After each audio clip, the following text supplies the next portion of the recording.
Hey guys, Brian Castro here from Better Chess Training, and in today's video I played a training match against a fellow YouTuber, Say Chess, and his goal is to reach the FIDE rating of 2000 eventually, and he's a pretty good player. So check it out. He recorded the comments on his end as well, and I'll put the link down in the description as well as after the video. So check it out, and I hope you enjoy.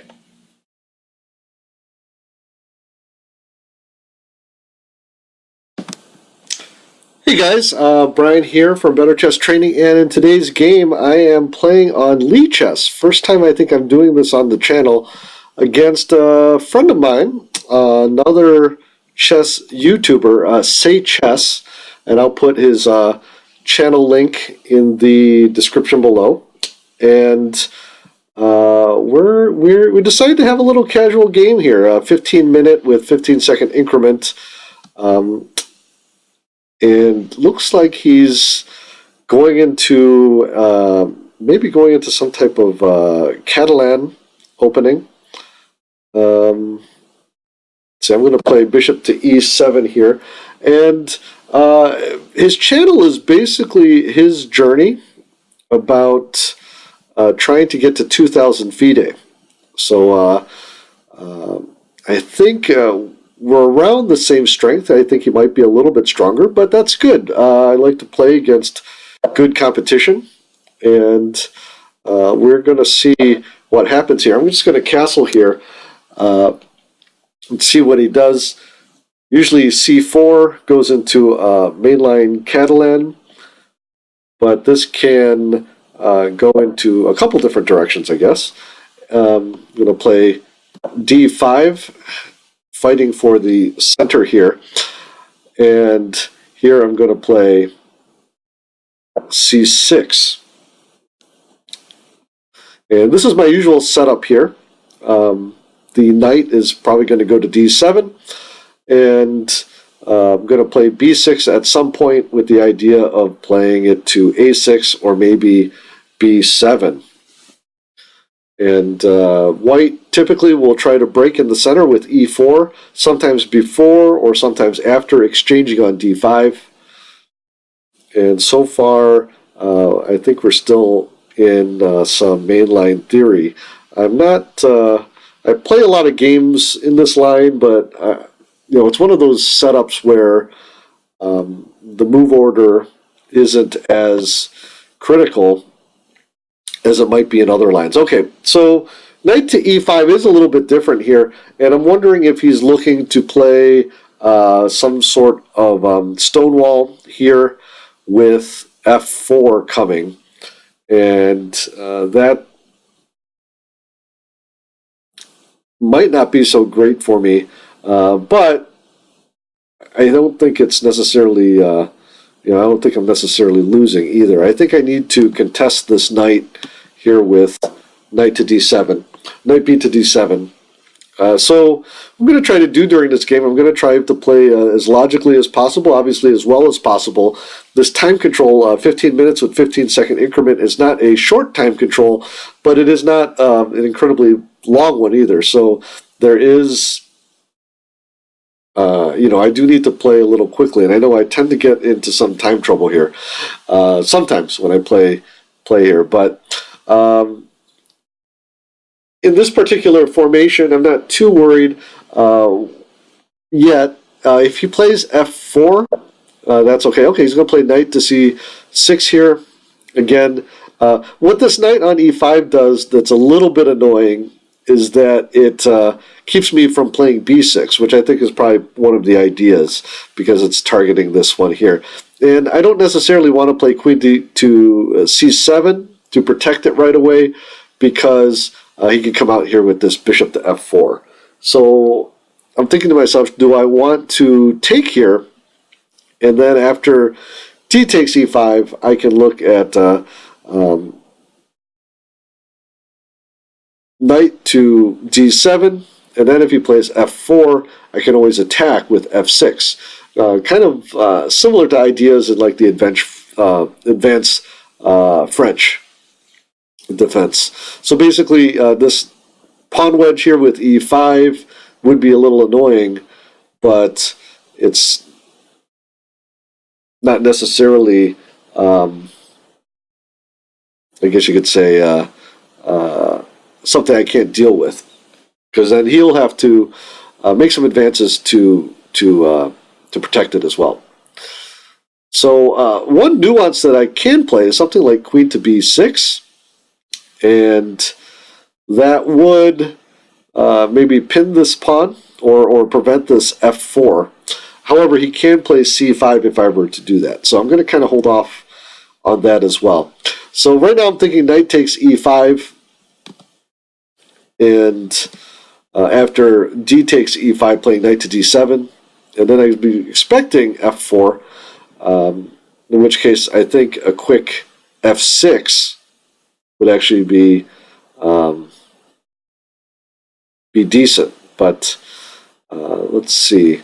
I'm just trying to see other options. Is there any reason I want to take here on C4? So that would add a little bit of a different flavor to the game, where I can now play my knight to D5, for example. But E4, I think, would be coming as well. So I normally like to maintain this pawn here.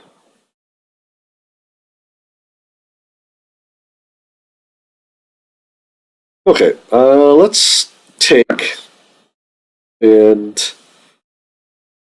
the one thing we have to be careful of is not to get cramped and allow this pawn to last very long. So I'm going to go ahead and attack it right away.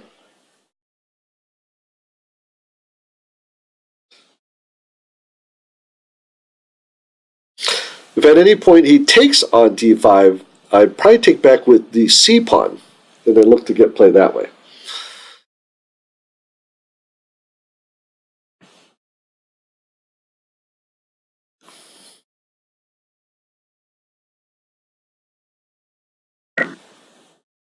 Okay, he's taking here, and let me take a look at this. Taking back with the C pawn, it was my original plan. I just want to make sure he doesn't have any anything funky going on here. He might look at playing knight to B5, but then I could just take his pawn here. So he has to do something about that, I think. But I think I could just go ahead and take back here. I'm talking a lot, but I want to make sure that I'm also thinking about what my opponent can do and not just talk about my own thing. So I'm expecting actually E4 here can come out as well. So Say Chess and I are both playing in the Twitter chess tournament, although we're in different sections, I believe. So,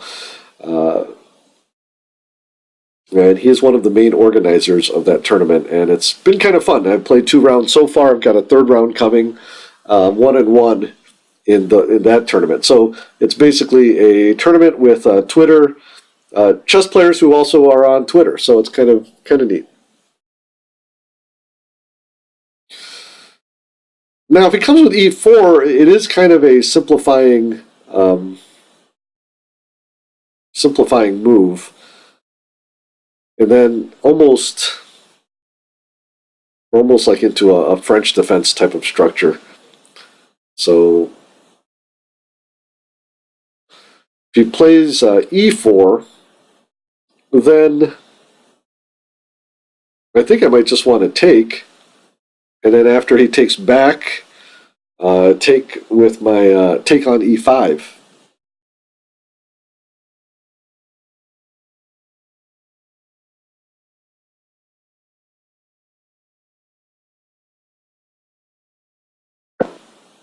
Okay, here comes that F4, and like I said, I think so. I actually think that this structure is fine for me. I can attack on with F6 and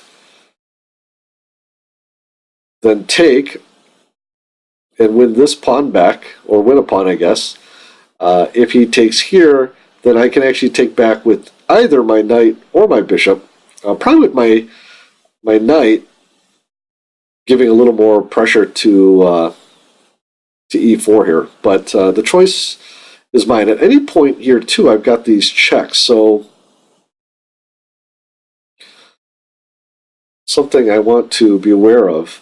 So if I play f6 and he takes, I could take with my knight, and then that way I could actually look at going to g4 with a quick queen to b6 check, putting a lot of pressure on his king. So I like f6. Let me just see if there's any other options that I need to be thinking about here.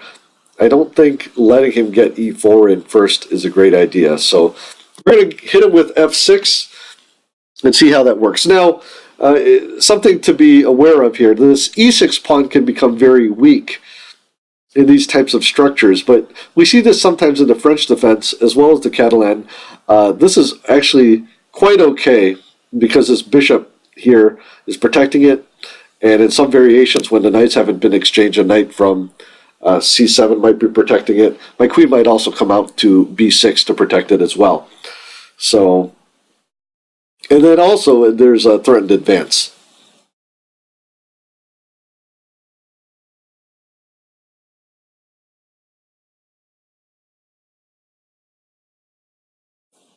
The one thing I didn't consider is if he plays something like f5, which is also possible, in which case I think I would just take on e5, and then my knight's got a nice outpost, and then I'm threatening to take on f5. If he takes on e6, I can take with the bishop. And then it looks like he might be winning the d pawn at that point, but we'll have to look. You know, he might be trying to undermine that that pawn there.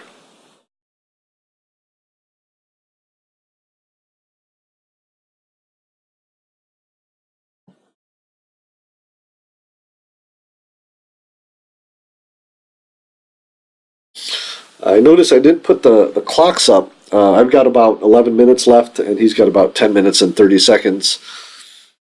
We've, again, 15 seconds get added on, so if this goes into an end game, I feel there's plenty of time. This opening has moved quite quickly, and these exchanges have made, kind of a little more of an open game. Well, not quite yet, but this play along the f6 and e5 squares is typical in this type of opening. And actually, I feel okay because I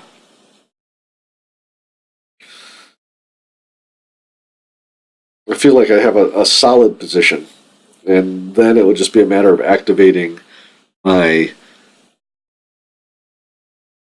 my light square bishop and my rook as well there. So I'll be looking to do that very soon. And now he's probably wondering, because I'm thinking when he played, I think his idea was to maybe come to knight to b5 to d6, and now that's not really going to be possible. And he has to be careful here, because if he tries to protect this pawn, I think he has to exchange it. If he tries to protect it, he has to be careful on the the a7 to g1 diagonal. There's my bishop and my queen could come out very quickly there.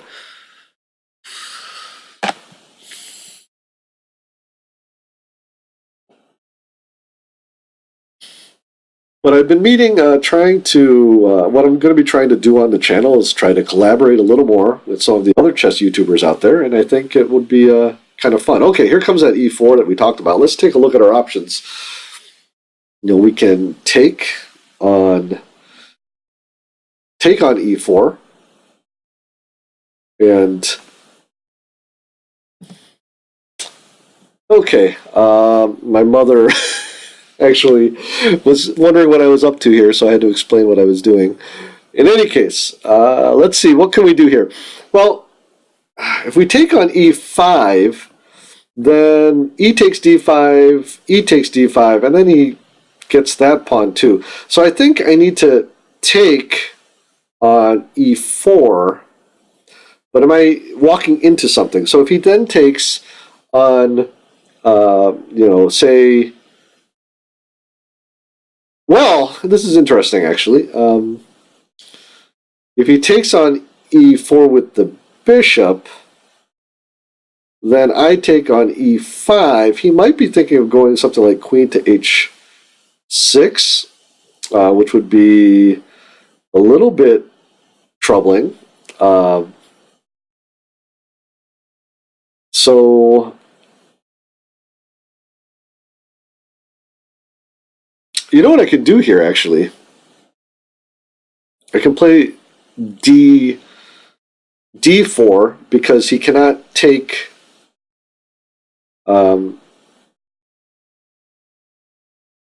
because he can't take it because of this pin. Okay, so d4 is an idea, and then that shuts that bishop out. And then if he still takes here, I still have my other options in terms of taking back. So let's try that. Spend a little bit of my time here thinking about this and responding to my to my mother's call. But in any case, I think we're in okay shape.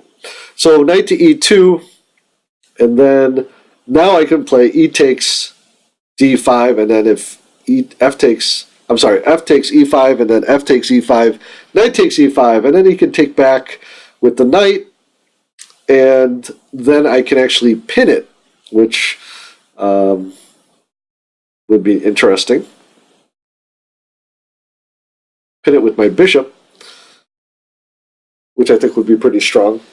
And then I can play moves like knight to c6 to attack it again. So this position is a little more complicated, and now, yeah, knight to e2 would be interesting. I think I definitely, well, I shouldn't say I would definitely do something, but I can take on e5, I think, after that. And the thing with that is then like I said, this light square bishop now is a little bit shut out of the action. Of course, mine is as well at the moment, but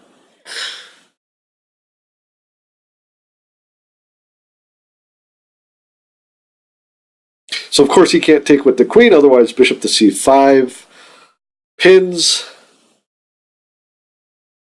the queen. So he pretty much needs to move this knight, and he has to be careful because I do have some different options there. I think knight to e2 might be his best play, in which case I think I'll be taking on e5. This f file will be opening up, but my rook is just as good as his is at the moment. The one thing I do have to be careful of, okay, here comes that move, and here I can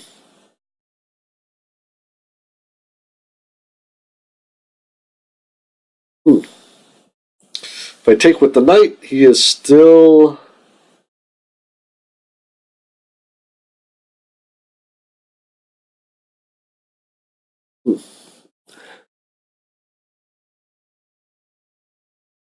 I'm thinking taking with the knight is good here.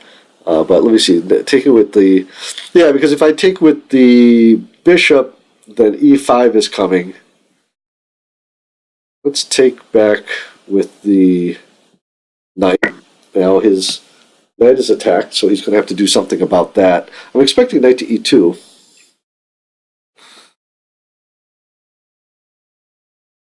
But I'm actually thinking at some point e5 might be useful, even if I have to sacrifice a pawn in order to free the light square bishop.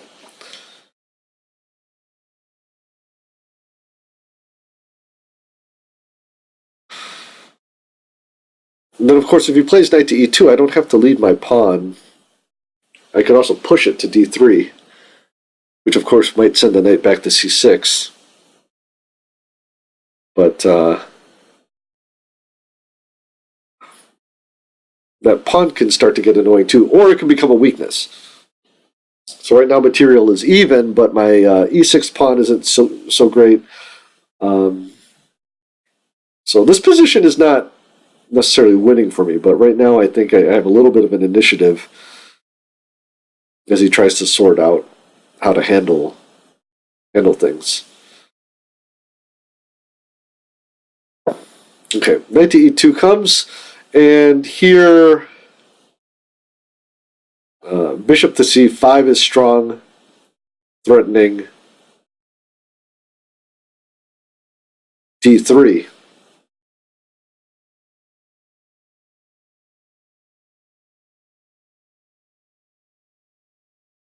So bishop c5, and then I think he really needs to move his king.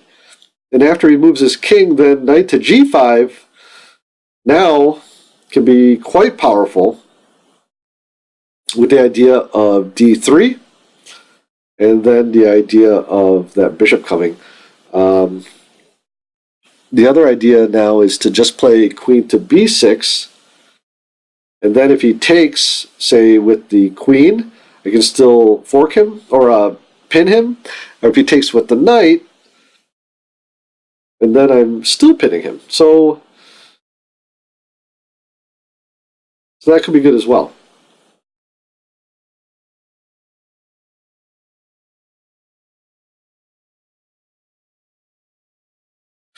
So bishop c7, but that'd be sort of like I'm trying to lure him in. I think I simply like bishop to c5, and then thinking of bringing my knight over to hop in. I could play queen to b6 at some point too. So this pawn on d5 is kind of nice, and what I could do is, like I said, e5 seems like an interesting move here, just to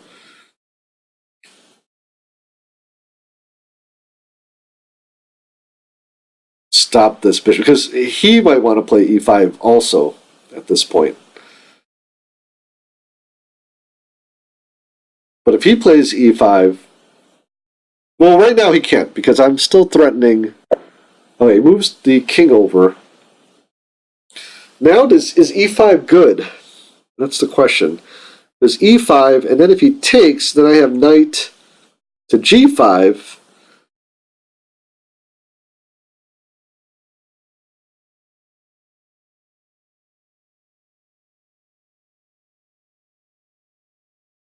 Knight to g5 with the idea of taking back, and then I've got this nice knight on e5. And then if he exchanges with me on f8, let's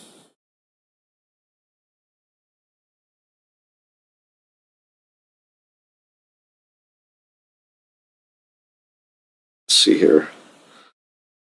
I think that, well, let's see. So I have knight to g4, and can he really defend against that? Then I've got d3 coming. Well, he can blockade. He can blockade on d3. So that's an issue. So do I need to play d3 now? So d3, knight c6, and then knight g4 could be good.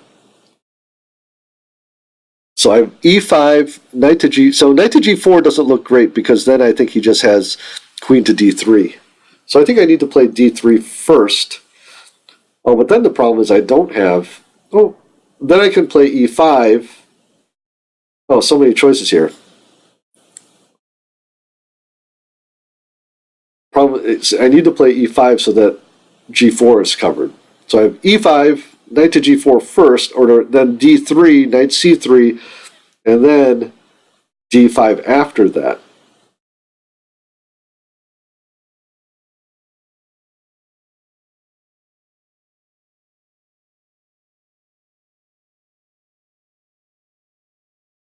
So I have to make a decision here.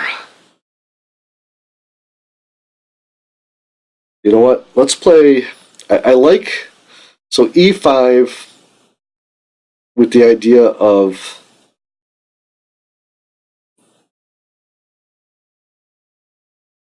f takes e5, knight to g4, and And then rook takes, queen takes, and then he has to deal with this fork before he can do anything else. So let's do that. Running a little low on time, so I might need to talk a little less and play a little faster. Now, if he does play queen to d3 here, it's kind of okay. Because I still have, like, my light square bishop is now open.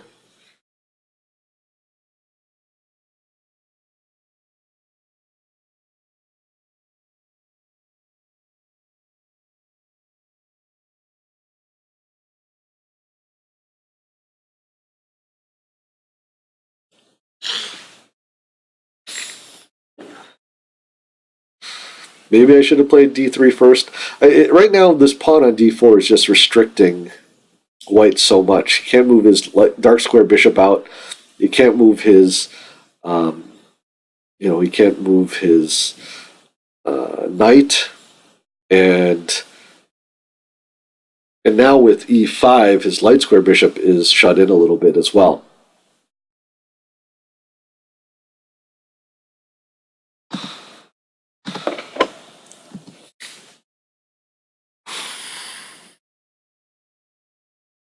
Definitely has been an interesting game, though. I don't feel that I'm winning per se. He does have some things going for him because he's got his pawn structure. Well, I don't know. I think I like my position. I definitely think I have some initiative, and I definitely think that my pieces are a little bit better at this point.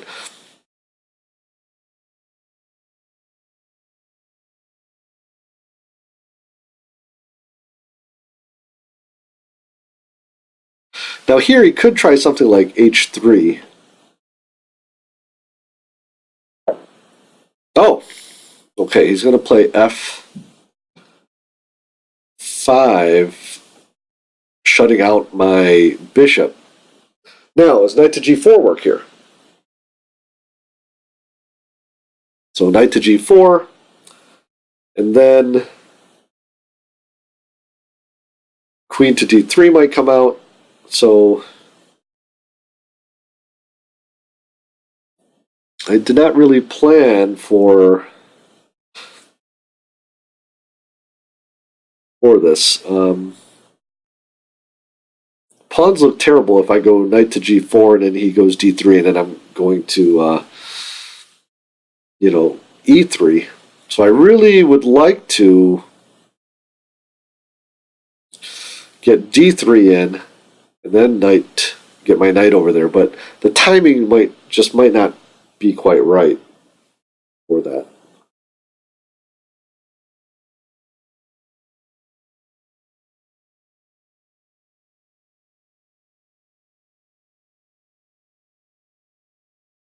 The nice thing is this d4 pawn is quite strong now.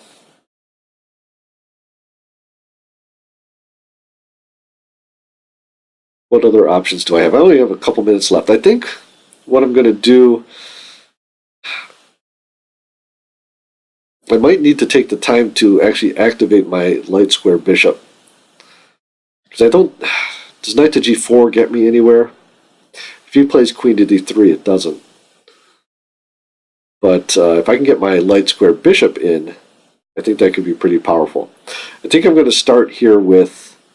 Oh no, I can... Okay. Starting here with b6, and if he plays a3, I'm going to play a5, and then I can get my light square bishop in this way. So my idea here is that I don't need to play for the tactics right away with knight to g4, although he can prevent it now with something like knight to h6. But then, like I said, I've got a lot of options here. Okay, b4. Now, am I missing something here? Ah, he's got this check. I see. Well,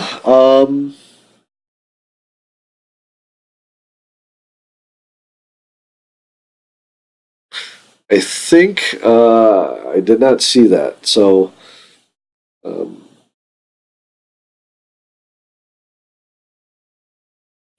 Well, I can attack his knight first.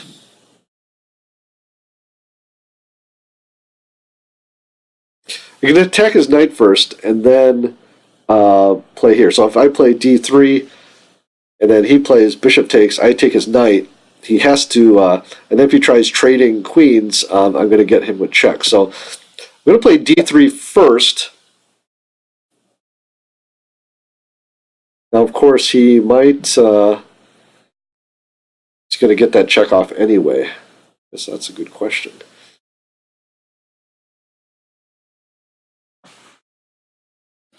So definitely a game for analysis here. I think I've played okay so far. This is quite complicated, and my idea here is that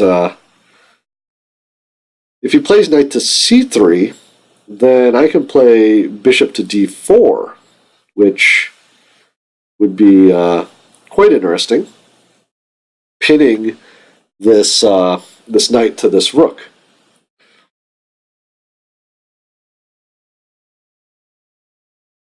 But of course, now now I've got some issues.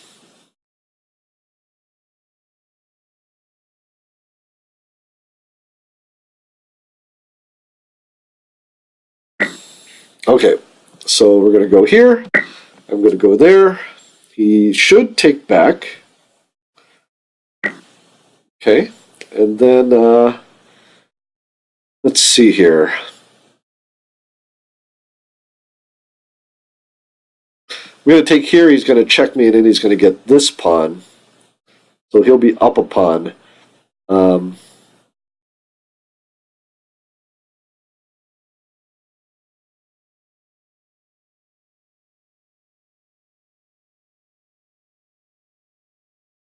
Actually, you know what?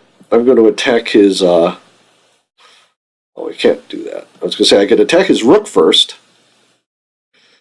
But then he just defends it with the queen. Oh, wait. You know what? That's okay. He defends it with the bishop, and then I can take this pawn here.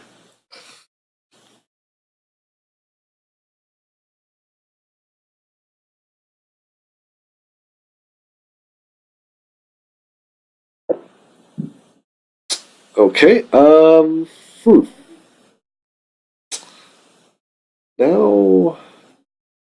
Now not so great. Let's see here. This is where my non-blitz ability. I've got less than a minute now, and he's got about a minute 48.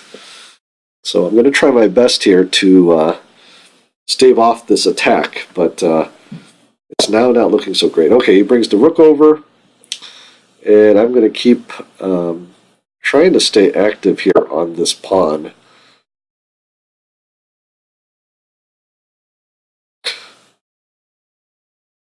And he always has this check here, which is a little bit annoying.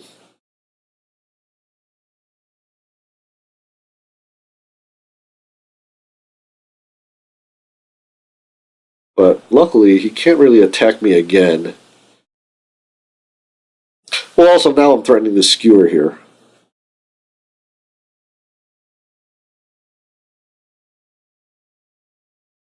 So I missed some tactics in there. We're definitely going to have to analyze this game. But here, I think I can save it. Okay, he's going to hit me with this check. I'm going to do that. I'm still threatening the skewer here with bishop to a6. So we'll see what he's got going here. He might just take this pawn. Then I think I'll attack his queen first.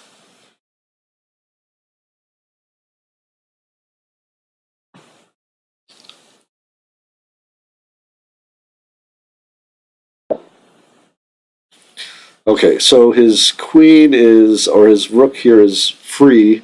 What do we have going here?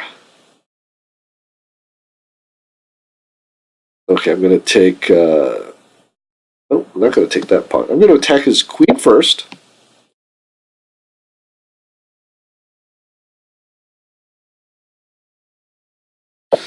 Okay, I expected that. And then I can actually... I'm thinking I can pin this pawn like this. Okay, I'm not doing any deep calculation, so what I have to do is avoid getting dropping a piece or something here. Okay, so he's going to advance it. And here, what can we do here?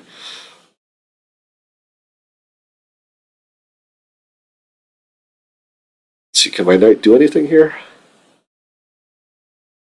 Let's see here.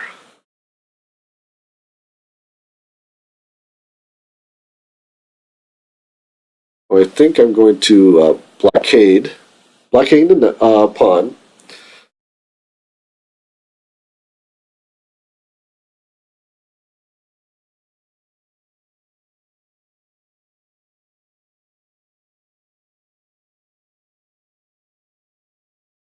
I have to be careful. My queen is dangerously close to being trapped if I'm not careful. Okay, and queen to a3. Okay, he's just forked me. Not happy about that.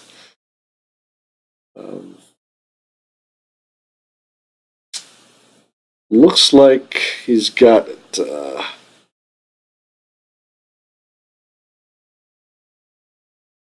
okay, I am going to resign. Good game, and let's take a look at it.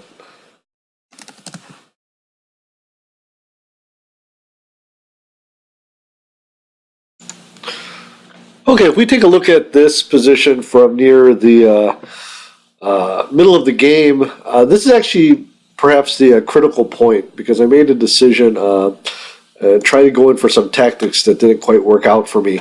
And let's take a look at what happened in the game. After I play b6, and this ends up being an okay move. I questioned it later because of b4, but the problem was here is I tried to play a little too much into the tactics here. I played d3, and after bishop takes c5, or b takes c5, d takes e2, queen takes e2, I probably should have just taken, instead of playing queen to d4, probably should have just taken here, and material would have been even, although my c-pawn would have been weak. However, if we go back a little further, instead of playing d3, I really could have just brought my bishop back to either d6 or e7. Some analysis with the engine tells me that d6 is better. And here I have a fine game. This d4 pawn is very strong. It's a passed pawn, so that is a endgame plus. And also, it is restricting the development of white's minor pieces, including this bishop on c1, as well as this knight here on e2. And this little pawn chain here is blocking in this bishop as well. So this game, I would say that the black actually has an advantage. But even after d3, after this exchange, instead of queen to d4, which I played during the game, b takes c5 would have given white now has an edge because he's got a target to work on.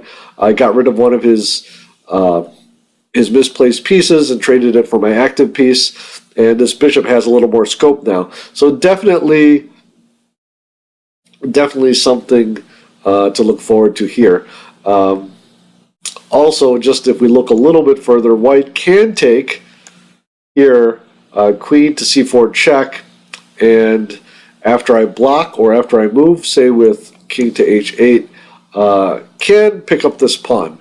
Although it's not necessarily the best move, black could do that at any time. Or I'm sorry, white can do that at any time. So white definitely has an edge after I play, in this position, after I play d3, which is why I should just back my bishop up here. By the way, in case I think I mentioned it during the game, but if I take this, then I lose the bishop here. So with this fork, okay. Okay, this is a little bit later in the game. I'm already at a disadvantage. I think white has got an edge here, but white makes a slight mistake that I may have been able to take advantage of tactically, although I think it might have been hard for me to find. Obviously, it was hard for me to find because I didn't. And here, white plays c6. And what I could have done here, and you could see the logic behind it, but it was just hard for me to find, I think, in time trouble, is bishop to b5, targeting this c6 pawn. And also with a threat. If white pushes on, then I get this fork in, and then if he tries to do some type of stalling here, that's okay because I will get an extra piece out of this, okay? I have this fork, so I just take back the bishop, and then I'm going to win a little bit of material here, okay? But let's go back. In this particular position, the whole point, another point behind bishop to b5 is that if bishop to d2 attacking me like he did in the game, I now have the a6 square to retreat with some of the same tactics again. If he tries to push on, then I get this skewer in. So we go back to the game position. I ended up blockading this pawn, and then after this bishop attack, I played the mistake queen to a3, after which my opponent very correctly forks my queen and rook. However, even here, I could have played a little bit better. I could have played queen to c5, and after queen takes c5, queen takes c5, white still has an edge, but I do have a little bit of counterplay. You know, he can attack my pawn here, and then I can pick up this pawn. And then after he takes this pawn again, I can play something like this, for example. And white is winning at this point, but at least I have a little bit of counterplay. So a lot of lessons that could be learned from this game, and definitely going to try to learn as much as possible.